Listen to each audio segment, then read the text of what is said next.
Mbere yuko turebera hamwe ibimenyetso by'ingenzi bya Antikristo, reka tubanze turebe Antikristo ubundi ni muntu ki.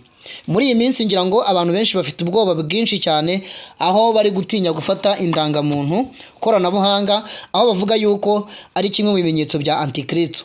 Reka turebere hamwe ibimenyetso by'ingenzi bya Antikristo, turebe se koko iyi digital ID cyaba ari kimwe mu bimenyetso bya Antikristo. Tugiye kurebera hamwe rero muri iyi video, ntujye kure cyane, muri kumwe n'inshuti yanyu Yohana. Reka tubanze turebere hamwe ngo ijambo Antikristo ni iki, ese ubundi Antikristo ninde? Antikristo ni ijambo rikoreshwa cyane cyane mu myemerere ya Gikristo, risobanura umuntu cyangwa se imbaraga zirwanya Kristo kandi zigashaka kuyobya abantu ngo batizere ukuri. Ahangaha rero ngira ngo tugiye kubirebera hamwe tubive umuzi, kuko mu gitabo cya Bibiliya cyane cyane mu nyandiko za Yohana intumwa, Antikristo asobanurwa nk'umuntu uzaza urwanya kandi akavuga ko ari we ufite ukuri. Ahangaha rero witonde cyane, kuko abenshi muri iyi minsi ya none bashobora kuyoba kandi bayobejwe n'ibintu bike cyane. Ahangaha rero ikintu cya kabiri nanone ugomba kumenya nuko azayobya abantu benshi akoresheje amagambo meza ndetse n'ibitangaza by'uburiganya. Azariganya benshi niba ngombwa rwose. Ahangaha reka turebe icya gatatu, ni umuntu kandi nanone uzagerageza kurwanya Imana ndetse n'abayizera bose akabarwanyiriza hamwe. Ahangaha rero urumva ko Antikristo ntabwo ari digital ID. No. Reka turebere hamwe ikindi kimenyetso cya kane. Ahangaha hari aho Bibiliya ivuga ko hariho Antikristo cyangwa se hariho abantikristo benshi cyane, abantu cyangwa se abarwanya inyigisho za Gikristo. Reka turebe rero ibimenyetso by'ingenzi bya Antikristo, uraza kumva niba koko iyi digital ID nayo iza kuzamo. Ahangaha reka duhere ku kimenyetso cya mbere cy'ingenzi noneho cya Antikristo. Ubundi Antikristo tumaze kubona ngo ni muntu ki?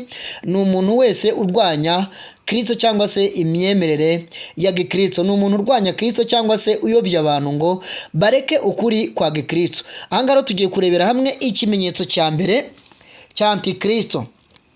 Ahangaha tugiye kurebera hamwe ibimenyetso by'ingenzi. Reka duhere ku cya mbere. Antikristo ni muntu ki? Ikimenyetso cya mbere kimuranga, arwanya Kristo. Azavuga amagambo arwanya cyangwa se ahakana ko Yesu Kristo ari umukiza. Ahangaha rero umuntu wese uzarwanya Kristo Yesu ko ari umukiza, ahangaha rwose uzamenye yuko ari gukoreshwa na Antikristo cyangwa se ari gukorerwamo n'imbaraga za Antikristo. Ikimenyetso cya kabiri, azayobya abantu benshi. Antikristo ahangaha azayobya abantu benshi cyane. Azakoresha amagambo meza ndetse n'ubwenge kugira ngo abantu bamwemere. Ahangaha Antikristo azakoresha amagambo meza ndetse n'ubwenge kugira ngo ayobye abantu benshi cyane cyangwa se ayobye abemera Kristo. Ikimenyetso cya gatatu, azaba afite imbaraga ndetse n'ubutegetsi bukomeye. Bibiliya ivuga ko ashobora gutegeka cyangwa se kugira ububasha ku bantu benshi. Ahangaha ni kimwe mu bimenyetso nanone bishobora kuranga cyangwa se kugaragaza Antikristo. Azaba afite imbaraga ndetse n'ubutegetsi bukomeye cyane, kuko Bibiliya ivuga ko ashobora gutegeka cyangwa se kugira ububasha ku bantu benshi. Ni ukuvuga ngo azigarurira abantu benshi cyane. Reka turebe ikimenyetso cya kane. Ahangaha ikimenyetso cya kane, Antikristo azishimagiza cyane, azishyira hejuru nk'aho ari Imana cyangwa se arusha abandi bose. Antikristo nanone ikizamukubwira, azishyira hejuru cyane nk'aho ari Imana, ku buryo nawe ubwe azajya yumva ari Imana, kuko murabizi ko ashaka kwigarurira abantu benshi. Ikimenyetso cya kane, azishimagiza cyane cyangwa se azishyira hejuru. Reka turebe ikimenyetso cya gatanu rero kiranga Antikristo cyangwa se ikizakwereka Antikristo wa nyawe. Azakora ibitangaza by'uburiganya. Antikristo azakora ibitangaza by'uburiganya. Ahangaha rwose azakoresha ibitangaza ndetse n'ibimenyetso kugira ngo yemeze abantu kumukurikira. Ahangaha rwose Antikristo azigira nk'Imana, akora ibitangaza ndetse akore n'ibimenyetso, ahatirize benshi kugira ngo bamukurikire. Reka turebe ikimenyetso cya gatandatu. azarwanya abakurikira Imana bose. Ahangaha Antikristo ikizamukubwira cyangwa se ikizamukwereka neza, ndimo ndaguha ibimenyetso by'ukuri bishobora kuranga Antikristo cyangwa se ibimenyetso by'ingenzi bya Antikristo cyangwa se biranga Antikristo. Azarwanya abakurikira Imana, ni ukuvuga ngo abizera bose bazahura n'ibigeragezo cyangwa se akarengane kubera ukwemera kwabo. Ahangaha rwose Antikristo azarwanya abakurikira Imana ku rwego rwo hejuru, kuko abizera bazahura n'ibigeragezo cyangwa se akarengane kubera kwemera kwabo. Ahangaha rero murumva ko digital ID nta ruhare ibifitemo. Ahangaha irangamuntu koranabuhanga rwose ngira ngo hari benshi bafite imyemerere ndetse n'imyumvire yuko batazafata irangamuntu koranabuhanga ngo kuko ngo na Antikristo, ariko ahangaha mwumvise ko Antikristo azaza ari umuntu ushaka kwigira Imana cyangwa se kwigarurira abantu benshi, ikindi akababuza gukurikira Imana cyangwa se gukurikira imyemerere ya Gikristo. Ahangaha rero uzategereze ibi bimenyetso, uzabirebe neza cyane, ubisuzume neza cyane, kuko ahangaha rwose azarwanya abakurikira Imana ndetse abahatiriza cyangwa se abashyiraho imbaraga kugira ngo bahakane ukwemera kwabo cyangwa se bahakane Yesu Kristo. Ahangaha rero uzaza akakubwira ngo hakana Yesu Kristo, rwose uwo muntu uzamenye ko ari Antikristo. Ariko irangamuntu koranabuhanga ntaho ihuriye n'iyo myumvire abenshi bafite, bavuga ko cyangwa se bagaragaza ko badashobora kuzafata irangamuntu koranabuhanga. ngira ngo ndimo ndabaha ibimenyetso rwose bya Antikristo. Ibimenyetso birizeye kandi ni ingenzi. Reka turebe ikimenyetso cya karindwi kizakwereka Antikristo uwo ari we.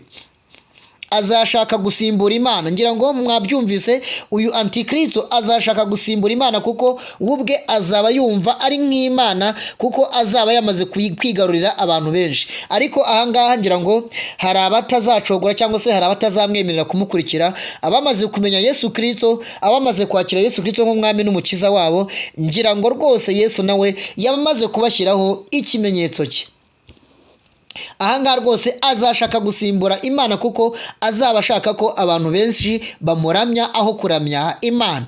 Ahangaha rero rwose uzaza kubwira ngo ndamya, uzaza kubwira ngo mfukamira, uzaza akakubwira ngo hakana imbaraga z'Imana, hakana Yesu Kristo ko ari umwami, uwo muntu uzamenye ko ari Antikristo, uzamugendere kure ibyo yakora byose. Ariko irangamuntu koranabuhanga ntaho bihuriye rwose n'ibimenyetso bya Antikristo. Reka turebe ikimenyetso cya 8.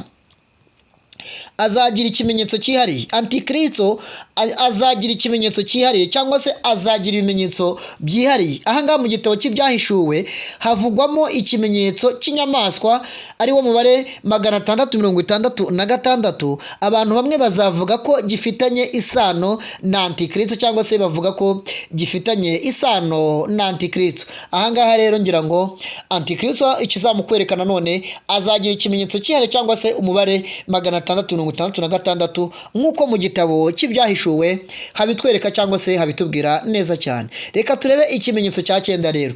Azayobora isi mu gihe runaka. Antikristo azayobora isi mu gihe runaka. Ni ukuvuga ngo Bibiliya ivuga ko azaba afite ubutegetsi mu gihe gito mbere y'uko atsindwa. Ngira ngo azabanza afate ubutegetsi ho gato mbere y'uko atsindwa. Ahangaha uzamenye ko rwose Antikristo tayari. Aha reka turebe ikimenyetso cya 10 rero. Amaherezo azatsindwa. Nubwo bimeze gutyo, nubwo yigiza nkana, ariko ngira ngo Kristo Yesu ni umuneshi kandi Yesu afite imbaraga. Bibiliya ivuga ko amaherezo Yesu Kristo azamutsinda cyangwa se azatsinda Antikristo. Niyo mpamvu rero Bakristo bene data cyo gihe cyo kugira ubwoba, ahubwo nicyo gihe cyo kugira ngo abantu benshi bamenye yuko Kristo ari umwami ndetse n'umukiza. Abantu benshi basobanura ko mu gihe cy'imperuka Antikristo azakora cyangwa se azakora ibintu bikomeye cyane bizagira ingaruka ku isi. Ahangaha ngira ngo rero mureke kugira ubwoba cyane. Ngira ngo nubwo Antikristo yakora ibimenyetso byinshi cyane, ntago ashobora kurusha imbaraga Imana. Ibi bishimangira rero mu byanditswe muri Bibiliya, cyane cyane mu gitabo cy'ibyahishuwe. Mufate igihe cyo gusoma neza igitabo cy'ibyahishuwe kugira ngo mubashe kubimenya neza cyane. Ahangaha rero reka mbahe ibimenyetso 7 nanone kandi bivuga ko Antikristo ashobora gukora. Ngira ngo birashoboka cyane rwose. Ahangaha Antikristo ashobora gukora ibimenyetso 7 bivuga ko Antikristo ashobora gukora. Icya mbere rero, kuyobya abantu benshi ku isi. Ahangaha rwose Antikristo ikintu cya mbere yiteguye gukora neza cyane ni ukuyobya abantu benshi ku isi. Azavuga amagambo ashobora gutuma abantu benshi bamwemera ku buyobozi bukomeye bwe. Ahangaha ngira ngo rwose ariko numara kumva ibimenyetso nyabona wowe Antikristo nakugeraho uzahamirize Yesu Kristo ko ari umwami wawe. Ntago Antikristo ashobora kuzagushobora. Ikimenyetso cy'amaraso ya Yesu Kristo niba kikuriho rwose kandi niba cyarakugezeho. Ahangaha rero uharanire kwemerwa n'Imana, ibindi Imana izagushoboza. Reka turebe ikimenyetso cya kabiri rero. Gushaka ko abantu bamuramya.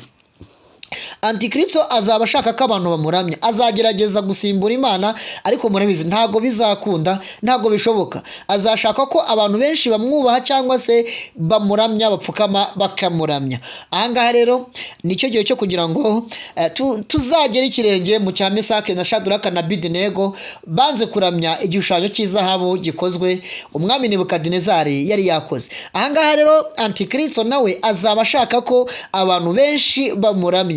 Nyabona ntuzaramye Antikristo, ahubwo uzaramye Imana, uzizere Yesu Kristo nk'umwami n'umukiza wawe.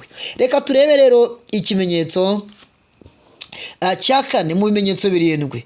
Gushyiraho ikimenyetso cyihariye. Gushyiraho ikimenyetso cyihariye bivuze ngo mu gitabo cy'ibyahishuwe havugwamo ikimenyetso umubare 666 abantu bazasabwa kugira ngo bagure cyangwa se bagurishe. Ngira ngo rero iki kimenyetso rwose nyabona cyo nucyo kucyitondera. Umubare 666 gatanu azaba ashaka kurwanya abakurikira Imana.